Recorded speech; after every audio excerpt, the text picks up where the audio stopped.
എല്ലാവർക്കും ഡ്രാമ റിവ്യൂയിലെ പുതിയൊരു എപ്പിസോഡിലേക്ക് സ്വാഗതം. ഇന്നൊരു കൊറിയൻ ഡ്രാമയുടെ റിവ്യൂ ആയിട്ടാണ് ഞാൻ വന്നിട്ടുള്ളത്. ഇതൊരു ഫാൻറ്റസി ഡ്രാമയാണ്. ഡ്രാമയിലെ ഹീറോയും ഹീറോയിനും ഒരു വലിയൊരു അപകടത്തിൽ നിന്നും രക്ഷപ്പെട്ട് വന്ന് നിൽക്കുന്ന ഒരു സാഹചര്യമാണിത്.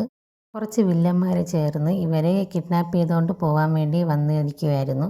ഡ്രാമയിൽ 4 കഥാപാത്രങ്ങളാണ് ഉള്ളത്. മെയിനായിട്ട് ഈ 4 പേർക്കും സൂപ്പർ പവേഴ്സ് ഉണ്ട്. അപ്പോൾ ഈ സൂപ്പർ പവേഴ്സിനെ കുറിച്ച് റിസർച്ച് ചെയ്യാൻ വേണ്ടി കുറച്ച് ലാബ് ചെയ്യുന്ന ആൾക്കാർ ഇവരെ പിടിച്ചുകൊണ്ട് പോകാൻ വേണ്ടി വന്നതായിരുന്നു. പക്ഷേ ആ അപകടത്തിൽ നിന്ന് ഇവർ രക്ഷപ്പെടുന്നുണ്ട്.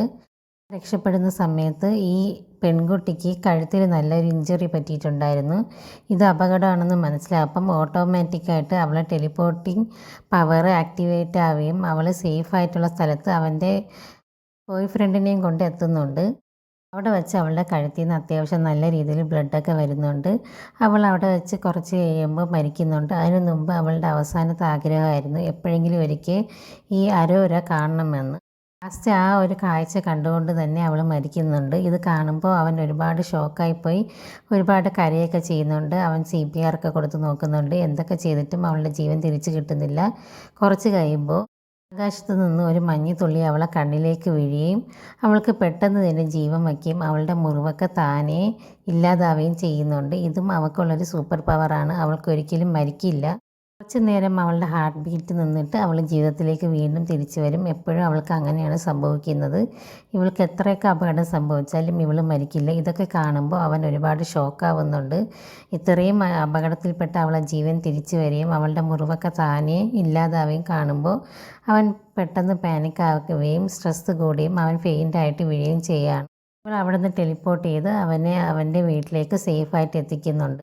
നോക്കുമ്പോൾ ഇവൻ്റെ ദേഹം മൊത്തം അഴുക്കായിട്ടിരിക്കുമായിരുന്നു. ഇവനാണെങ്കിൽ ഒരു ക്ലീനായിട്ട് എപ്പോഴും ഇരിക്കണമെന്ന് ആഗ്രഹിക്കുന്ന ഒരാളാണ്.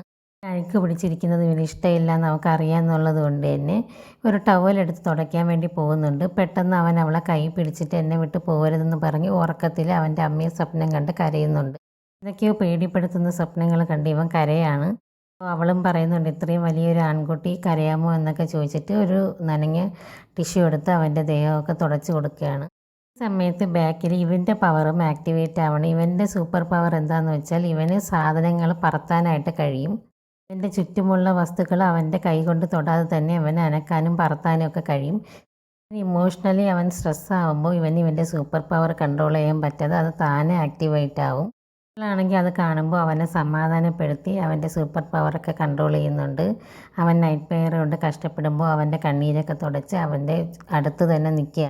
അവളെ ഒരു ടിഷ്യൂ എടുക്കാൻ പോലും അവൻ വിടാത്തത് കൊണ്ട് തന്നെ അവളെ കാല് കൊണ്ടാണ് ബാഗ് എടുക്കുകയും അതിൽ നിന്ന് ടിഷ്യൂ എടുത്ത് അവൻ്റെ ദേഹമൊക്കെ തുടച്ച് നീറ്റാക്കി കൊടുക്കുകയും ചെയ്യുന്നത്. കാരണം അവൻ എപ്പോഴും നീറ്റായിട്ടിരിക്കുന്നതാണ് ഇഷ്ടം.